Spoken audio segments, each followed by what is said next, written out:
بسم الله الرحمن الرحيم، والصلاة والسلام على رسول الله صلى الله عليه وسلم. أهلا بيكم وحلقة جديدة من قناة احترف اكسل مع ممدوح. النهاردة يا جماعة بنشوف استخدام جديد من استخدامات الاكسل، وهو ازاي يديني الارم او تنبيه عن ميعاد معين او ميعاد محدد، ميعاد تسليم مشروع، ميعاد دفع التزام، ميعاد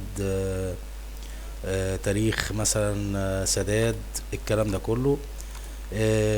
معانا مثال بسيط هنشوف عليه الموضوع بيتم ازاي. مثلا انا معايا انا ماسك عملاء. العملاء ديت ليها تاريخ شراء وليها تاريخ سداد. مثلا احمد ممدوح تاريخ الشراء بتاعه كان يوم 1/1/2023، المفروض ان هو يسدد يوم 10/1/2023، والنهارده يوم 19 ولغايه دلوقتي الراجل دوت ما سددش الفلوس. فالمفروض ان هو كده عدى عليه 9 ايام فرق، فالراجل دوت مديني ان هو متجاوز. فلو العميل دوت مثلا لو تاريخ السداد مثلا 29/1 مثلا 2023، فقلبت 10 ايام. انا متفق مع العملاء ان احنا خلال 10 ايام خلال 10 ايام يسدد. فهو الراجل فعلا خلال 10 ايام لسه في فترة سماح، لكن لو رجعت التاريخ بتاعه الاصلي اللي هو من تاريخ الشراء هيبقى متجاوز. طب ازاي الاكسل يقول لي ان ده متجاوز وينور لي كده ويديني اللون دوت؟ هنشوف كده مع بعض. هنيجي نمسح ده كله كده ونعملها مع بعض من الاول. اول حاجة تاريخ اليوم انا بجيبه من معادلة today.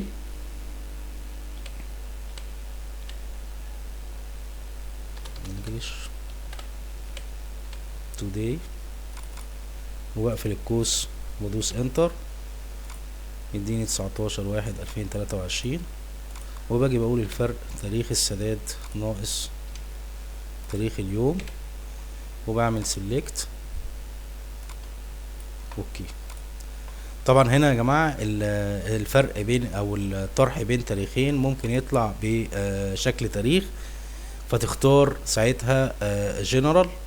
هو هيطلع لك تحت شكل الفورمات بتاعت الرقم على هيئة على شكل داتا ديت ولا ايه، فهتختار جنرال اوكي.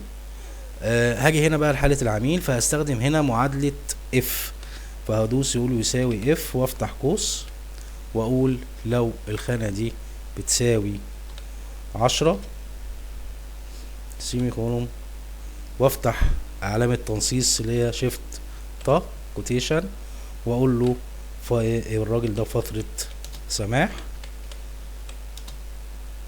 واقفل الكوتيشن تاني. وبعد كده افتح معادلة تاني اف وادوس واقول لو الخانة دي اكبر من الصفر يديني كوتيشن كده بيقول لي العد او ميعاد السداد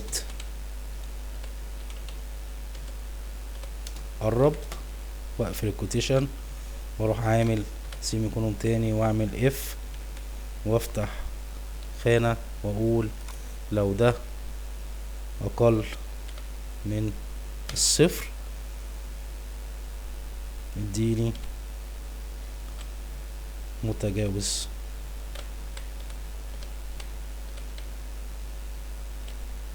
وراح قافل القوس بتاعي، دوس انتر، متجاوز، واروح دايس كده طلع لي ان المتجاوز.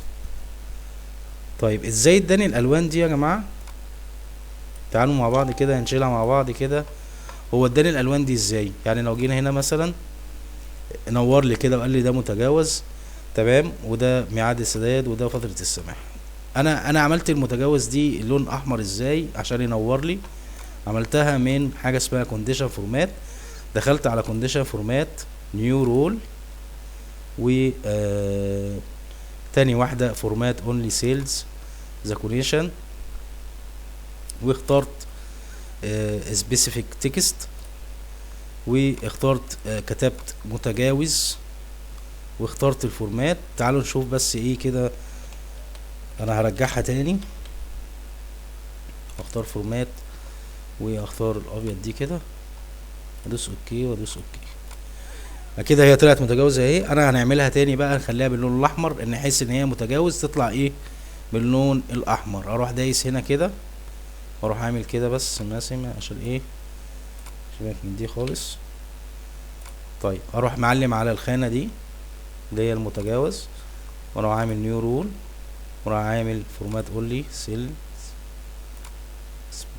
سبيسيفيك تكست، واروح كاتب متجاوز، واروح رايح على الفورمات واقول له باللون الاحمر الفولد خليه بولد، وادوس اوكي وادوس اوكي. تمام. لو جيت هنا مثلا وخليت دي مثلا، خليت دي 18/1/2023 هتبقى بالسالب 1 تبقى متجاوز. لو خليت ده مثلا ميعاده 20/1/2023 هيبقى ميعاد السداد قريب. طبعا الميعاد التاريخ اليوم دوت ليه انا حاطط تاريخ اليوم يا جماعه؟ عشان تاريخ اليوم ده بيحصل له بيعمل ابديت لوحده، فعلى طول انا بقول له قارن تاريخ السداد ده مع تاريخ اليوم النهارده، وقارن معاه بكره، وقارن معاه بعده، بحيث ان الفرق دوت كل يوم هيظهر لي، والفرق ده لما هيظهر لي حالة العميل، وبالتالي هو اللي هيعمل لي الارم. ده كان موضوع حلقتنا النهارده، ويا رب يكون في افادة للجميع. وما تنسوش فضلا لامرا اللايك والشير وتفعيل الجرس والاشتراك في القناة. وشكرا جزيلا لكم، والسلام عليكم ورحمة الله وبركاته.